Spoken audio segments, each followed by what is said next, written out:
Welcome back to SR kitchens. మొన్న ఓదలతో దోశలు చూపించాను కదండి మీకు. ఇదిగోండి దోశలు పోస్తే ఇట్లా వస్తుందన్నమాట. దోశలు పోసే ముందర ఇదిగో ఉల్లిపాయతో ఇట్లా రుద్దేసుకోండి కొద్దిగా ఆయిల్లో ముంచి. నేనైతే నేతితో కాలుస్తున్నాను చూడండి. ఇదిగోండి నెయ్యి ఇది వేసి ఇట్లా కాలుస్తున్నాను. భలే టేస్టీగా ఉంటుంది అనమాట.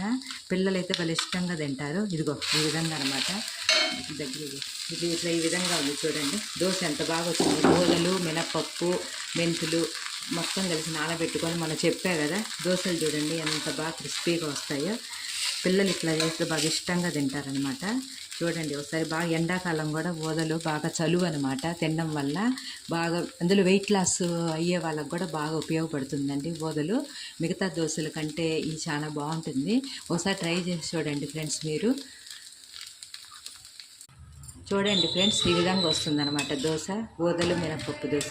ఇదిగో ఇట్లా తీసేశాక పెనానికి